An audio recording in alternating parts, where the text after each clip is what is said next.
The ships were carrying the landing troops to Novorossiysk. The Marines were sitting along narrow passages between the railings and bales and boxes on the deck.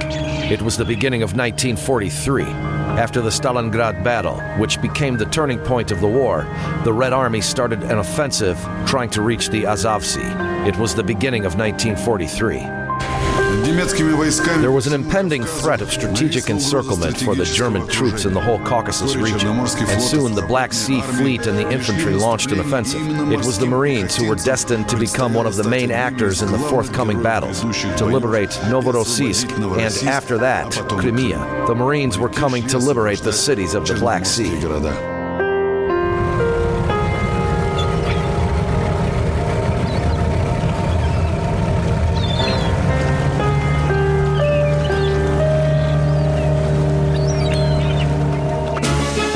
Yuri Porish, Grigory Zimakovsky, and others in Naval Infantry of the Liberator series.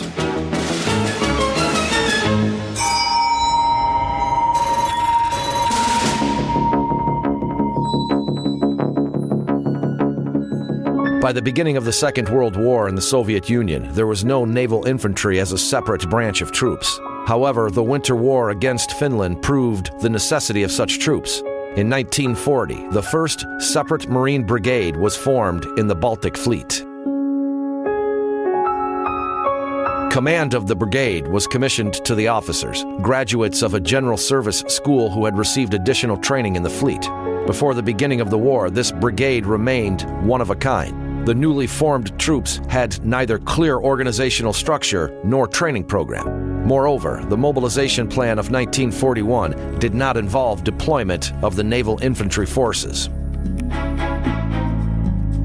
Large-scale formation and training of the new landing troops started after the beginning of the war. In July 1941, the 3 new Marine brigades were formed in the Baltic Fleet, and 3 more appeared by autumn. The naval infantry brigades were hastily being formed in the Black Sea, Northern, and Pacific fleets. Each brigade comprised of 3 to 6 battalions, 1 or 2 cannon battalions, mortar elements, and service units. 2 of the brigades even had tank battalions, which ensured a greater striking force. The brigades were formed from the military personnel of the coastline defense units, mobilized reserve Marines, and volunteer Marines. The fleet admiral, Nikolai Kuznetsov. 500,000 Marines were fighting on land.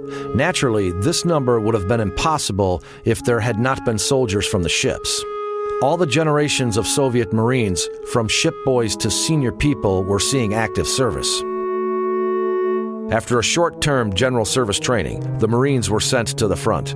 By autumn of 1941, the Red Army was reinforced with 25 naval rifle brigades. The naval infantry had the following tasks. During an offensive from the sea, it was to occupy enclaves and retain them until the major forces arrived. During the defense campaigns, it was to cover the naval bases from land. However, from the very beginning of the Patriotic War, the Marines often had to perform the functions of regular rifle units, with the only difference: they were sent to the most dangerous areas of the front lines. For us, the Marines, it is natural to fight to the last ditch, as there are no retreats from a ship. That's why on the land, we were placed to the positions of no retreat as well. In a great part, it was for the Marines who, in the decisive September days, did not let the German troops take Stalingrad in stride.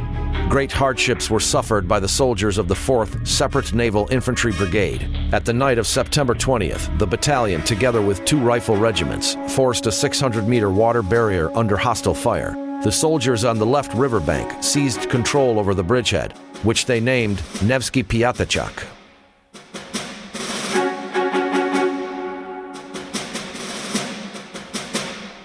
As Yuri Porish recollects, few people could stay long at that site and return alive. A day or 2, a week maximum, and then an inevitable wound or death. 8 days of my presence at the Piatachak passed under the constant fire from our side and the German counterfire from all types of weapons on our trenches. At times, breakthrough attempts were conducted by one side or the other. We could only have 2 or 3 hours sleep a day.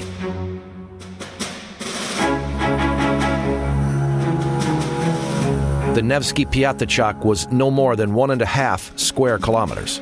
But this tiny bridgehead remained the only hope for a blockade, running for a long time, because a few kilometers separated it from the Volkovsky front. The Soviet forces retained the Piatachak till the end of April 1942. Only once did the Germans manage to capture the bridgehead back. It was in the period of the Neva spring ice drift. But already in September, the bridgehead was regained by the Soviet landing troops, which retained the Nevsky Piatachak up to the very blockade running. 7 naval rifle brigades faced the attacks of the Germans in the Battle of Moscow. Marshal Zhukov recounted later. In the Battle of Leningrad, as well as in the Battle of Moscow, the naval rifle brigades won honors and, to a great degree, contributed to the success of the Soviet forces.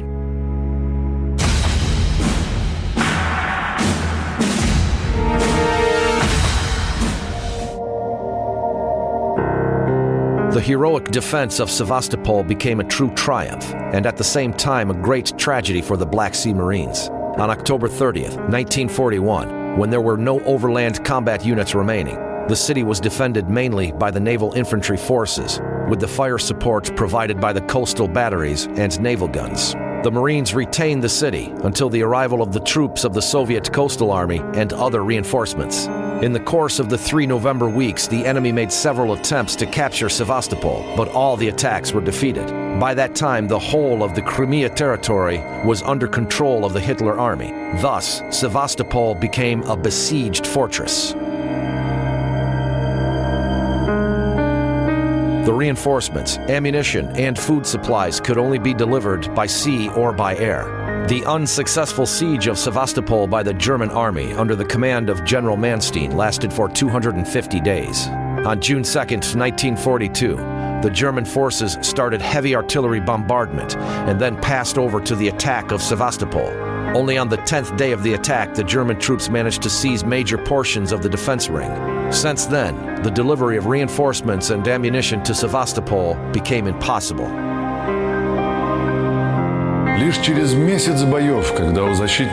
Only after a month of fighting, when practically all means of defense were over, Admiral Oktyabrskyi, commander of the Sevastopol defense, got the permission to start evacuation. According to the Stavka's order, about 700 officers were evacuated by submarines.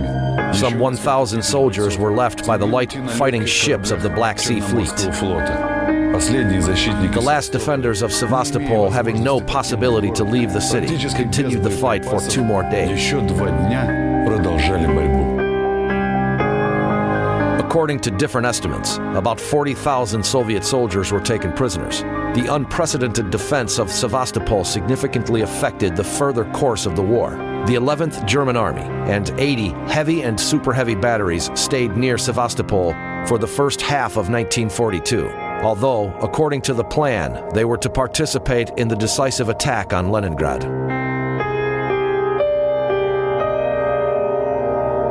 If this had happened and the Germans had captured Leningrad, it would have resulted in the fall of the Baltic Fleet and more complex situations along the whole front line from Murmansk to Moscow. Defending Sevastopol, the Navy infantry, in fact, defended Leningrad, Moscow, and Murmansk as well.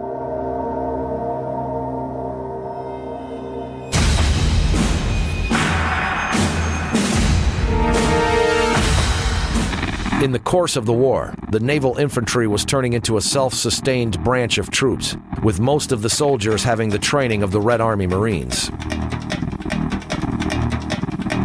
The Red Army professional commanders had taken a 5-year college course before the war. They studied shipping, navigation, ship internal arrangement, sea flight tactics, and thoroughly mastered their nautical skills hand in hand with ordinary sailors. The students of nautical colleges were given good practical skills. During training cruises on different types of ships, they were taught how to tie up cargo and so on. The students had practice on training ships and, in the last years of study, on warships.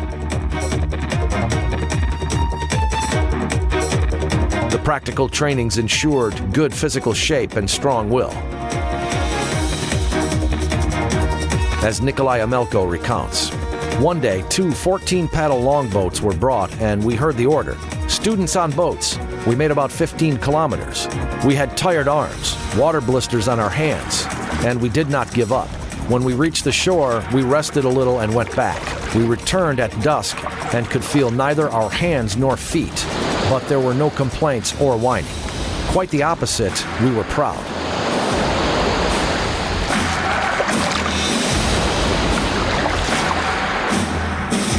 Ordinary soldiers should show excellent practical skills as well. The soldiers transferred to Naval Infantry from ground troops had a hard time there. Some of them had to overcome nausea. As Vladimir Uspensky recollects, we had radio operators suffering from seasickness for many years. The organisms just could not get used to such conditions. Sometime later, I was surprised to learn that my commander also was not feeling well during rocking, but he kept a hold of himself and always took over his watch on time.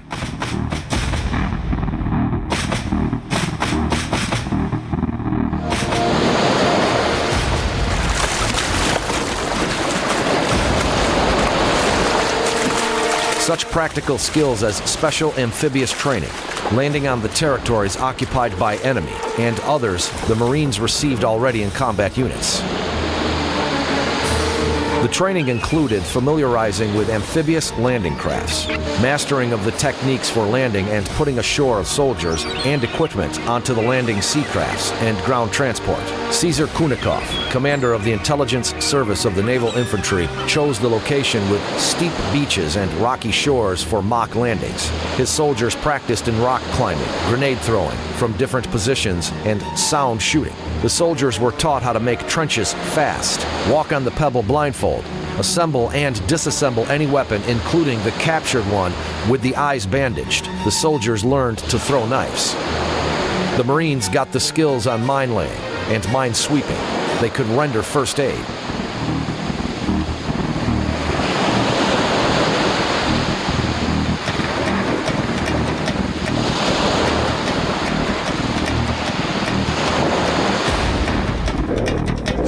Today, such troops are called Special Forces. The soldiers are being trained for several years, while in 1943, these skills could be trained only during the periods when the combat situation allowed. It was not a rare case when even naval intelligence officers received missions after only a brief training course.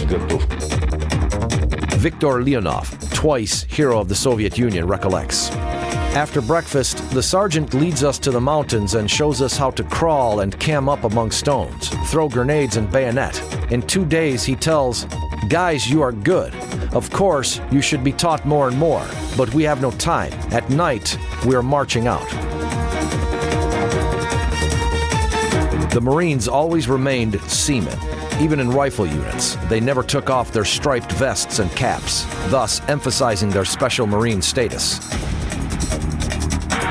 Albina Gentimirova, Cavalry of the Order of Glory, 2nd Class.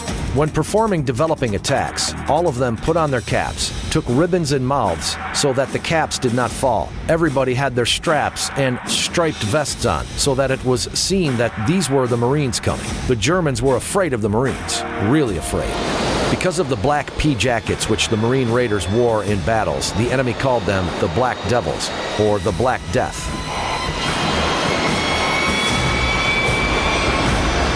As Grigory Zamakovsky recollects, they brought us military outfit, but everybody refused to put it on. We considered this gesture from supply officers as an offense against the fleet, and so we used to go forward as black targets in a big field.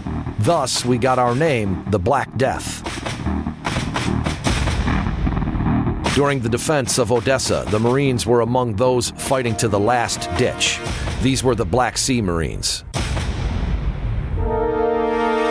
As Grigory Zamakovsky recollects, I remember on our first attack till the present day, we were advancing by thick lines, shoulder to shoulder, standing up. A sailor in the second line was playing the harmonica. The Romanian artillery was firing at us, and we were marching as if it was a parade. The day before it had been raining. There was mud all around. We should have fallen onto the ground, but did not want to stain our new uniforms. That's what we were thinking at the time. Death seemed unreal.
On September 22, 1941, the Soviet command was planning to make a combined attack on the Romanian forces near Odessa, to land one group of Marine raiders in the vicinity of the Grigorievka village and perform a para-dropping in the rear of the enemy.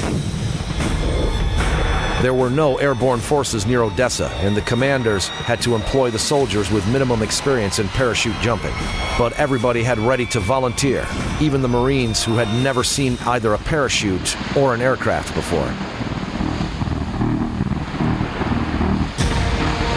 The success of the landing near Grigorievka was amazing. After the attack of the Marines from the sea and from the air, 2 Romanian brigades were completely destroyed. The enemy was pushed back some 5 to 8 kilometers from Odessa.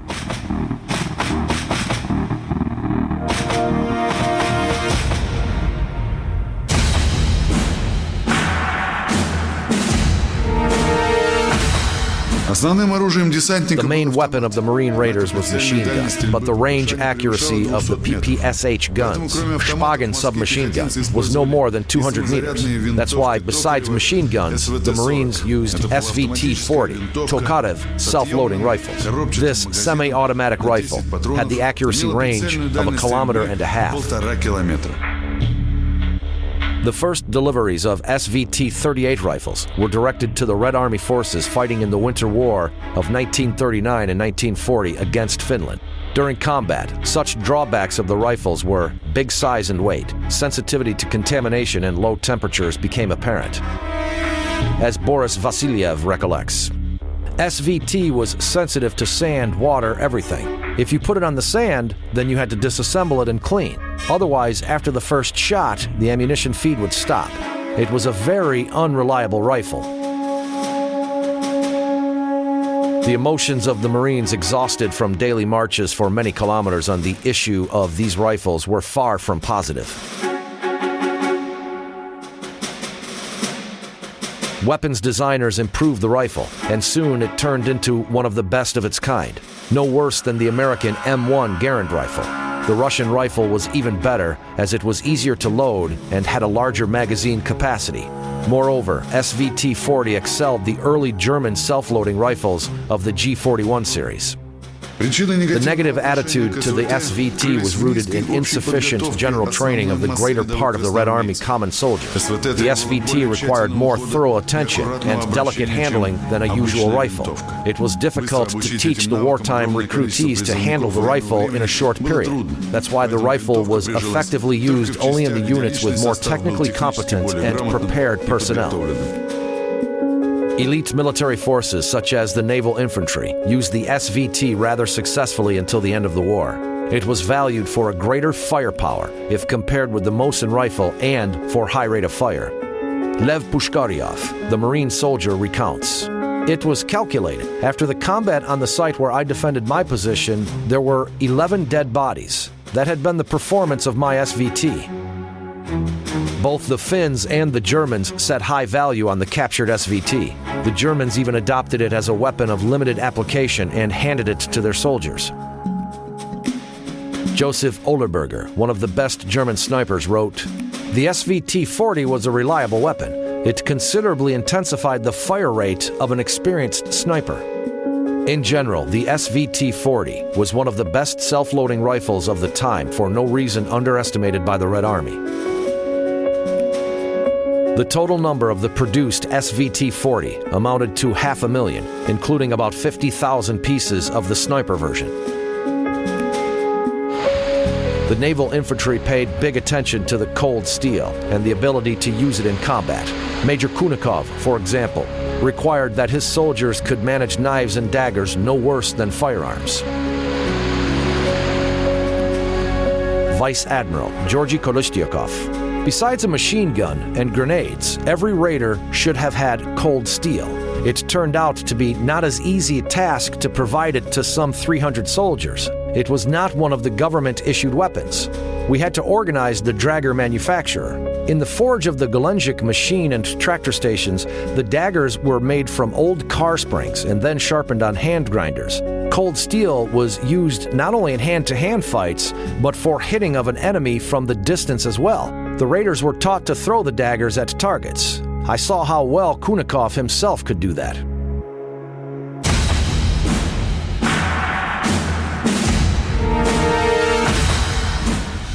In the beginning of 1943, the Soviet forces were finishing the liquidation of the Polis's army under Stalingrad. The Red Army troops were advancing to Rostov and Donbass. An offensive campaign in the Maykop direction was being prepared in the Caucasus. According to the Stavka's resolution, a plan of attack on Krasnodar was elaborated. It consisted of the two parts, the mountains and the sea. The first part included advancing into Krasnodar and liberation of the city. The second part, the sea, included attack performed by General Petrov's Black Sea Group from the ground and simultaneous landing of the Marine and Airborne forces. The units were further supposed to advance to Novorossiysk. On January 11th, 1943, the plan was adopted. The mountains operation was started the next day. By January 23rd, the Soviet troops had breached the German defense line to the south of Krasnodar, and thus they cut off the retreat of the German troops from the northern Caucasus. The Red Army reached the Azov Sea and captured Maykop. It was time for the sea part of the campaign.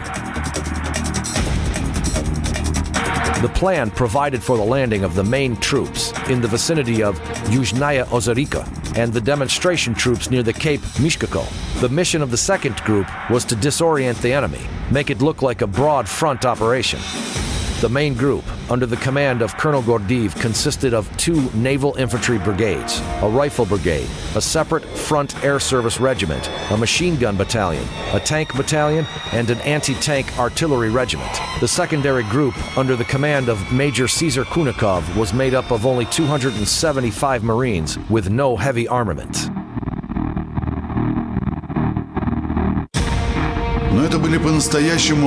These were really excellent soldiers. Before the landing, they had taken an intensive amphibious training course on the special field near Galenchik. On the Kunikov's request, he was provided with the captured German guns, machine guns, carbines, and the corresponding ammunition, as well as German grenades. The commander taught the soldiers to manage the enemy weaponry in case of deficiency of their own ammunition. Under the cover of fire from the ships and with support of the aviation forces, the Marines were to land ashore, beat the enemy's opposition, and unite with the airborne troops. The start of the operation was planned on February 4th, 1 a.m. Vice Admiral Oktyabrysky was in charge of the operation. Vice Admiral Vladimirsky was the commander of the fire support from the ships, and Counter Admiral Basisti led the landing craft carriers. The landing groups were located in 3 different ports, which caused additional difficulties for the performance of their simultaneous transportation to the landing area. Problems started from the beginning. During shipping of the first landing group in Galenchik, the departure of the ships was delayed due to bad weather conditions for an hour and 20 minutes. At 1 a.m., Basisti informed about the delay and asked to postpone the preparation fire for an hour and a half. At the same time, he informed the commander of the operation. Vladimirsky, the commander of the fire support group, ordered to all his ships to put off the starting time, not waiting for the order from Oktyabrysky. As a result, the fire support group approached the shore and did not start the fire, thus revealing the landing site. Having learned about the delay, Vice Admiral Oktyabrysky ordered to start the fire according to the plan, but the order was not received on time. Aviation did not receive any orders referring to the changes of the plans at all, and performed the bombardment of the enemy's positions and parachute landing as it was planned. The firing from the ships did not prove as effective as it had been planned, and the enemy's weapons were not destroyed. That meant that the latter would inevitably be put into action, but the Marines did not know that yet.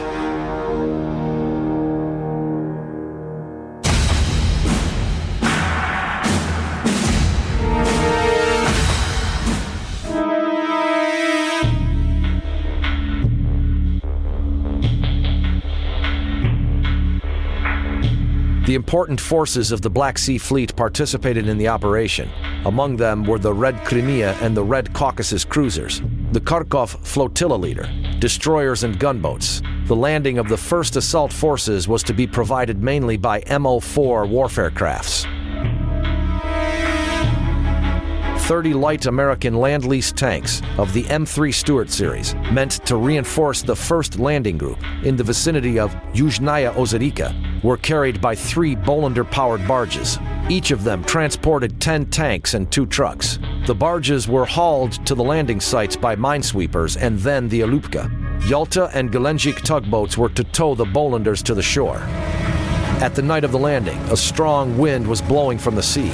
The ships took their positions, but the barges were proceeding very slowly, and all the rest of the ships had to consider that. The main forces of the Marine raiders were to land under the cover of the ship artillery. But by the time the troops reached the landing site, the artillery preparation had already been over. The motorboats with the landing troops approached the shore. They were lighted by the German searchlights and fired from cannons, mortar guns, and machine guns. The shore was retained by a Romanian division and a German battery of 88mm anti-tank aircraft guns. Under the fire of these guns, the Soviet gunboats did not manage to approach the shore. The landing troops were literally being fired from the ground.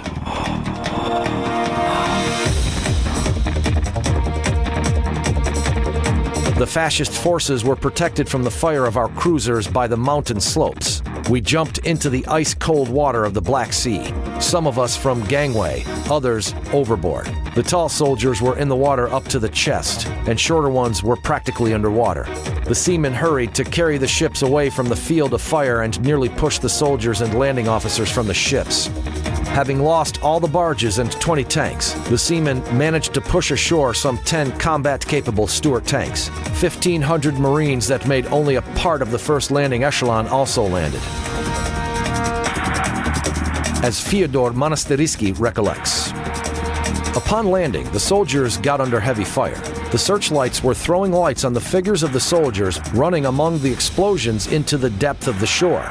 The tanks which had come ashore stood frozen, shot by the enemy shells. Some of them were on fire. The same was with the tanks on the Bolanders. The latter became the target of the enemy artillery fire as well. The quay was crowded and other ships could not enter it.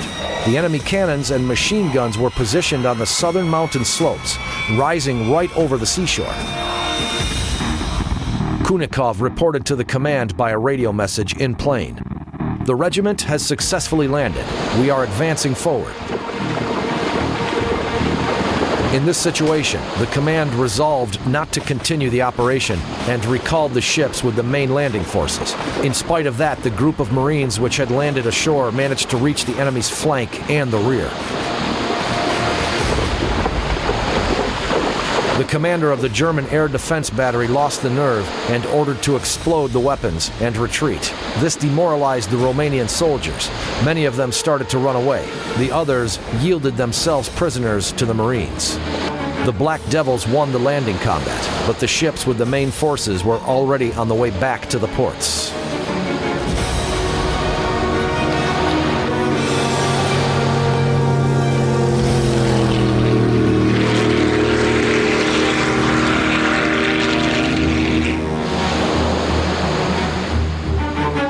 In the meantime, the Marines seized control of Yuzhnaya Ozerika. After some rest, the seamen resumed the attack and by the end of the day reached Glebovka and occupied its southern territories. The Germans drew to this area the forces significantly exceeding the number of the Marines. A mountain battalion, a tank battalion, 4 artillery and 2 anti-tank squadrons, air defense weapons. When the group of Marines realized that there would be no reinforcement, they retreated to the shore in the direction of the Abra Lake, in the hopes to meet guerrilla bands. The other part of the landing troops decided to battle through to the Cape Mishkako. At the same time, the actions of the Kunikov's secondary landing troops proved to be more successful. After the ships carrying the first echelon of the landing troops had come at the estimated time, they started the preparation for the artillery strike. The mortar boats stood frozen, waiting for the signal for landing. The Kunikov's detachment had neither cannons nor tanks. Десантники были вооружены автоматами, снайперскими винтовками и The raiders were armed with guns, sniper and anti-tank rifles. Each soldier had 800 rounds, 8 fragmentation grenades, and 1 anti-tank bomb. Their clothes were worn trousers, cotton-wadded jackets, high boots, helmets. Each soldier had a white bandage so that he could be recognized in the darkness. в темноте.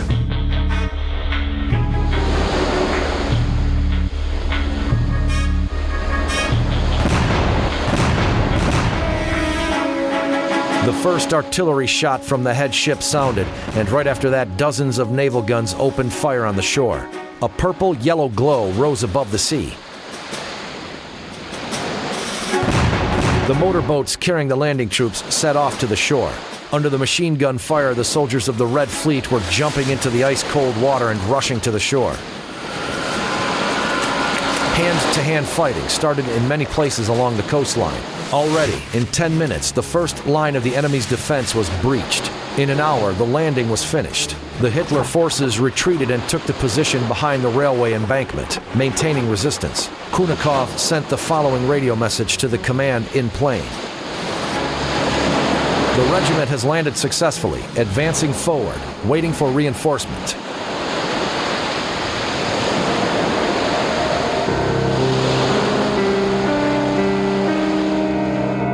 The plane radiogram had specific, previously set meaning. For the Soviet command, it served as a signal for landing of the second echelon, and it disoriented the enemy, which most certainly had picked the message up as of the number of the landing troops. Only 275 soldiers instead of the whole regiment landed on the Cape. The mortar boats went to pick up the units of the second and the third echelon, and in a few hours brought the soldiers onto the occupied bridgehead in Stanichka. A little more than 800 soldiers landed during the night in total. Nikolai Starshinov recounts.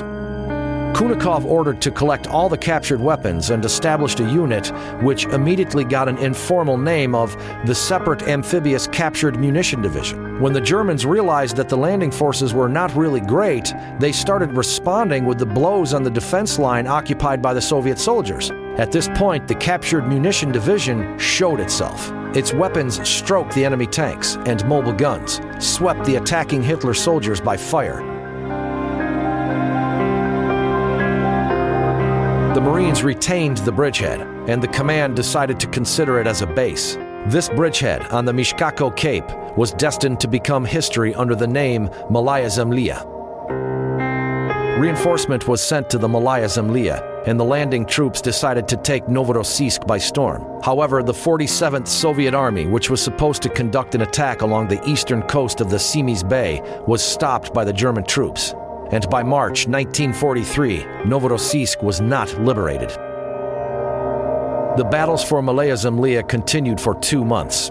The Marines succeeded in extending the bridgehead, but even after that, its territory was 8 kilometers from the west to the east and 6 kilometers from the north to the south. A part of the 18th Army forces and light T-60 tanks were carried to the Malaya Zemlya. For this purpose, the improvised seagoing ferries were used, the latter being the combination of the 2 DB motorboats. By this time, there were some 17,000 people on the bridgehead. But the landing troops were positioned on the open and easily targeted locations, while the Germans preserved control over all the surrounding heights.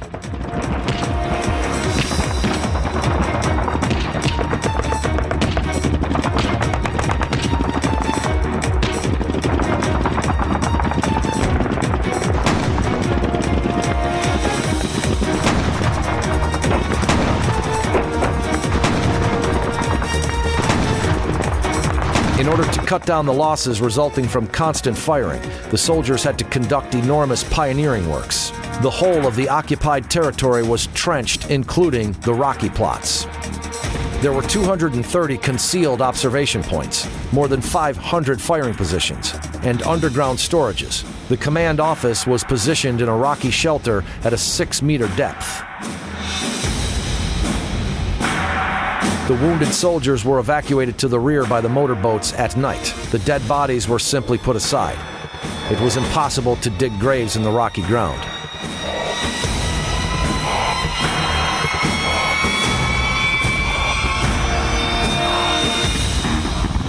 In the middle of April, the Germans launched the Neptune operation aimed at elimination of the bridgehead on the Malaya Zemlya. For this purpose, the General Wetzel's group of 27,000 soldiers, 500 guns and mortars was formed. Some 1,000 aircrafts provided air support. 3 German submarines and the flotilla of torpedo boats were to destroy the communications between the bridgehead and the Caucasian ports. and thus cut off the supply support for the Malaya Zemlya. The Germans started the attack on the Malaya Zemlya on April 20th. Right on that day, the Stavka's aviation reserves were deployed to the Kuban. This air support enabled the Marines to hold the positions on the Malaya Zemlya. The battle had been lasting for 5 more days before the German command realized the failure of the Neptune operation. The Germans started to withdraw the troops to the initial positions. The raiders had been holding the positions on the Malaya Zemlya for 4 more months. Only in autumn 1943, the Soviet troops developed a new campaign on liberation of Novorossiysk. The key part of the campaign was large-scale amphibious landings right in the Novorossiysk port. For these purposes, 3 new landing units and 1 support unit were formed.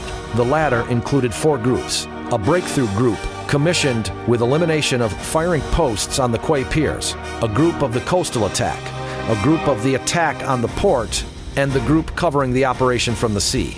The landing troops had 150 warcrafts, motorboats, and support ships of the Black Sea Fleet. Vice Admiral Vladimirsky, the fleet commander, performed the general command of the operation.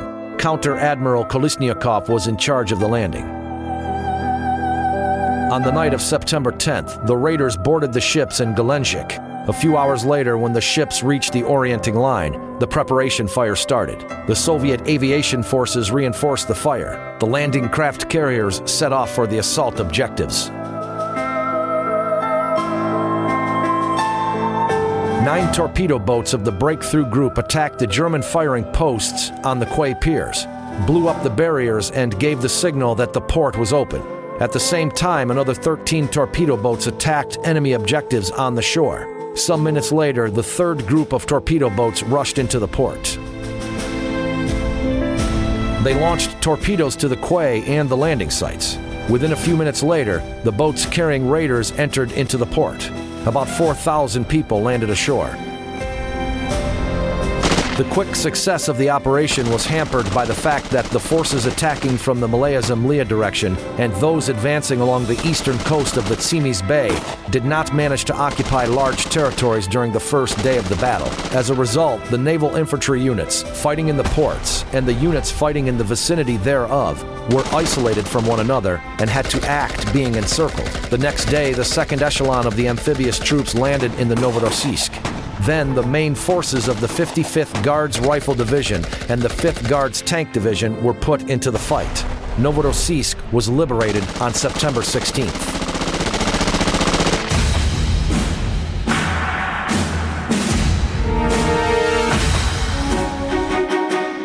Evgeny Morozov recollects.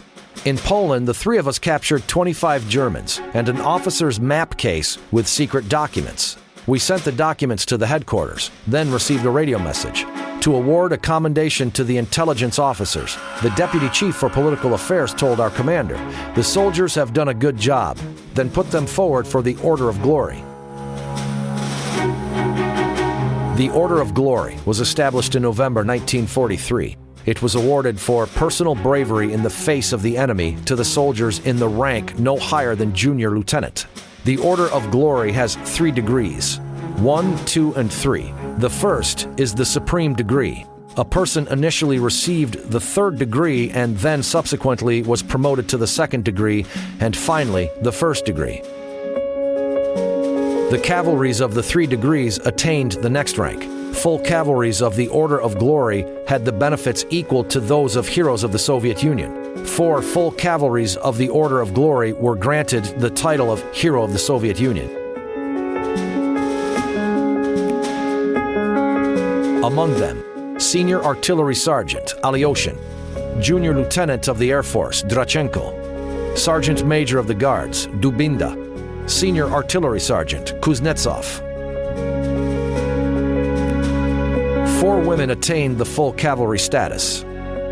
Sniper Sergeant Petrova, Machine Gunner of the 16th Lithuanian Division Stanalini, Medical Sergeant Nazdracheva, Air Gunner and Radio Operator of the 99th Separate Guards Intelligent Regiment of the 15th Air Army Sergeant Zhirkina.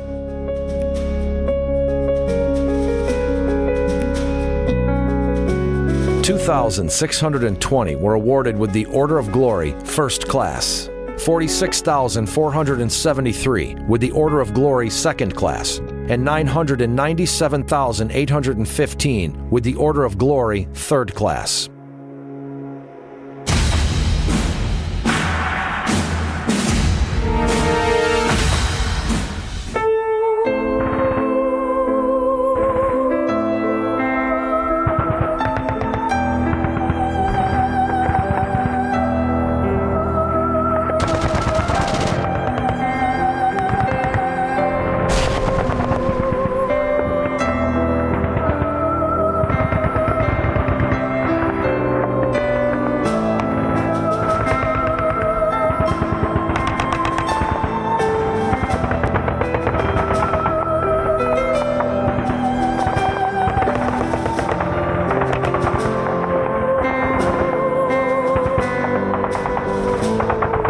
The Crimean offensive, which soon began, ended with the complete destruction of the 17th German Army, the latter suffering the losses of over 140,000 men. The liberation of the Crimea relieved from the threat the southern wing of the Soviet-German front line, and the Soviet forces regained control over the major naval Black Sea base, Sevastopol.